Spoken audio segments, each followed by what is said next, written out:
U.S. Treasury Secretary Scott Bessent recently attempted to lend intellectual weight to the Trump administration's renewed tariff blitz by invoking game theory. In game theory, it's called strategic uncertainty, he told ABC News, explaining the White House's erratic posture toward China and Europe. You're not going to tell the person on the other side of the negotiation where you're going to end up. The statement is revealing. Not because it reflects a sophisticated grasp of strategic theory, it doesn't, but because it shows the administration believes its improvisational, pressure-maximizing approach is defensible as rational unpredictability. That belief is wrong. Not only does it misinterpret the role of uncertainty in strategic games, it ignores a more important dynamic at work in 2025. Learning across repeated play. Game theory is not a metaphor to be thrown out as a soundbite to an uncurious press corps. It is a rigorous toolkit for analyzing decision-making among interdependent actors. And when applied properly, it reveals why the current U.S. trade strategy is unlikely to produce its intended outcomes, whether that's reshoring, forcing favorable concessions, or recentering U.S. industrial power.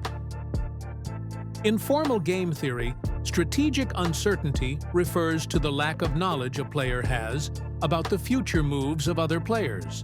This is not the same as risk, where probabilities are known, nor is it ambiguity, where probabilities are unknown.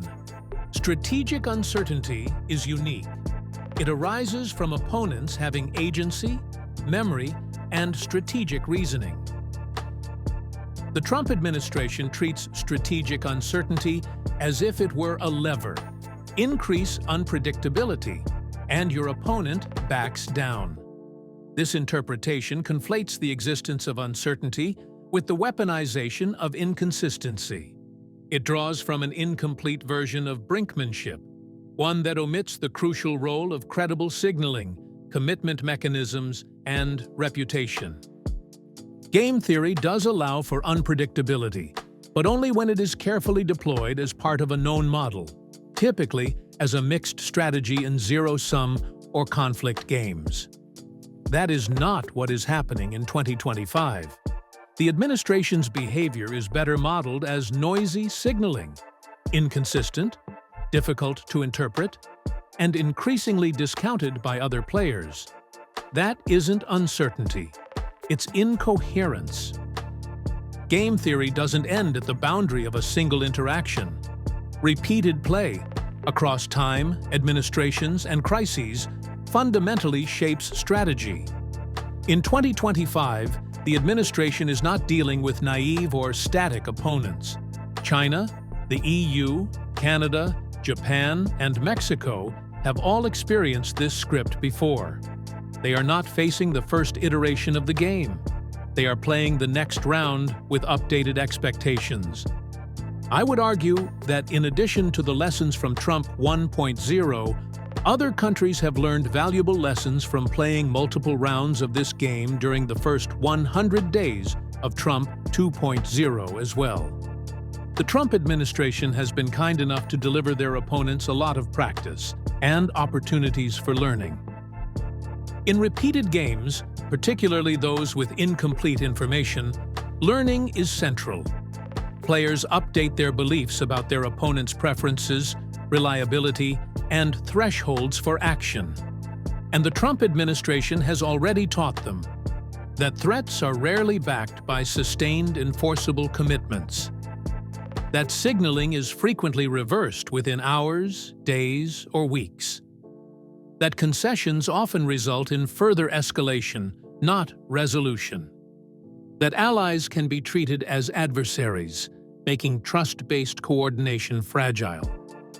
If game theory treats the international trading system as a repeated prisoner's dilemma or a variant of chicken, the administration is now viewed as a player with a high defection probability and no stable payoff function. Rational players adapt to that by insulating themselves, building parallel coalitions, or removing cooperation as a viable equilibrium. We see evidence of each adaptation strategy today. 1. Insulating themselves. Objective: reduce exposure to U.S. trade unpredictability, accelerating the development of the Cross-Border Interbank Payment System, CIPS, to reduce reliance on SWIFT and dollar-based transactions. Also promoting RMB settlement in Belt and Road partner countries to insulate against future U.S. financial sanctions or tariffs. Reviving interest in open strategic autonomy by reshoring critical supply chains in green tech, EV batteries, and semiconductors, specifically to reduce reliance on both the U.S. and China. Rejecting U.S. pressure on digital trade provisions in favor of its own data localization policies and developing domestic alternatives to U.S. platforms and e-commerce standards. Second, building parallel coalitions. Objective: coordinate trade strategy outside of U.S.-centric frameworks, deepening integration across ASEAN, China, Japan, and South Korea. RCEP now governs nearly a third of global trade and excludes the U.S., allowing Asian economies to align norms and tariffs without American involvement. The EU is advancing talks with Mercosur, creating alternatives to U.S.-dominated hemispheric arrangements. China is signing long-term energy, logistics, and infrastructure deals with Saudi Arabia and the UAE, including yuan-based pricing mechanisms that bypass Western pressure levers. And 3.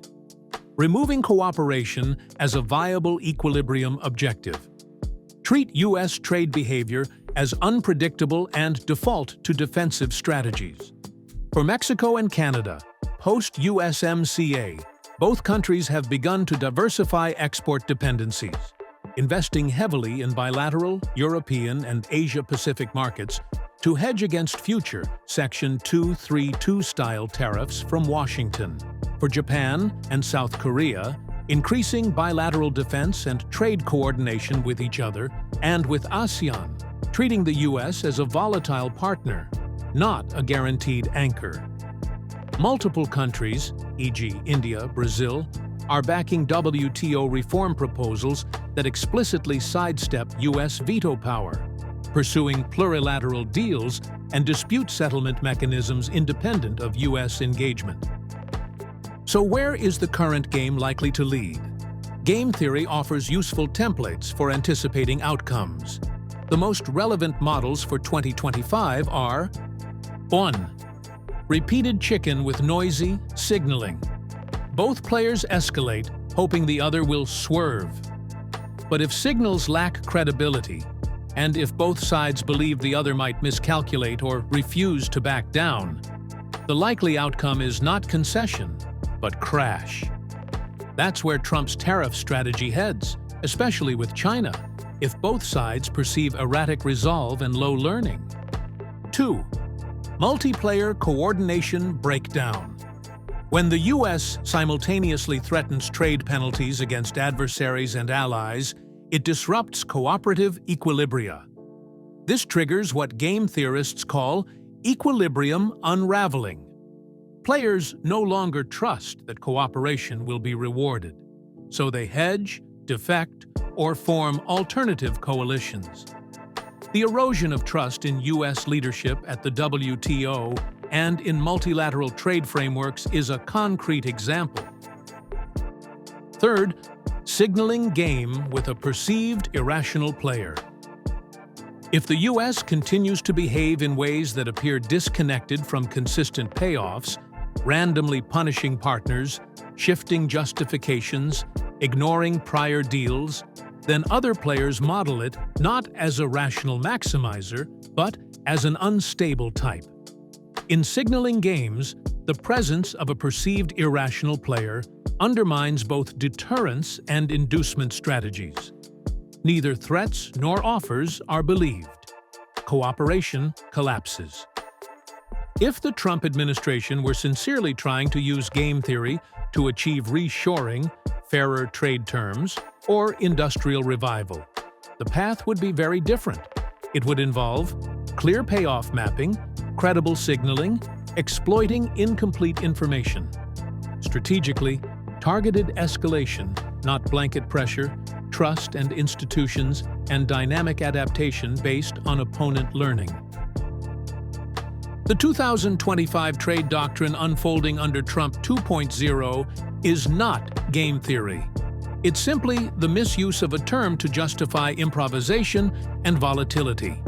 The evidence from 2017 to 2020 should have been instructive. Instead, the same behaviors are being repeated in a more fragile geopolitical and economic environment, with adversaries and allies now better prepared. If the goal is to maximize U.S. leverage, reduce dependency, and restore industrial competitiveness, game theory offers tools.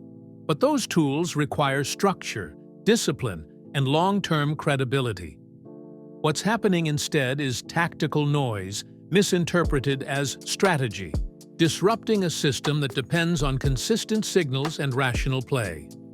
A country cannot bluff its way to stable equilibria, and it cannot compel cooperation while actively dismantling the mechanisms that make cooperation rational. In 2025, the world is not guessing what America might do. It's remembering what it already did and playing accordingly. This is America. Do not comply. Resist.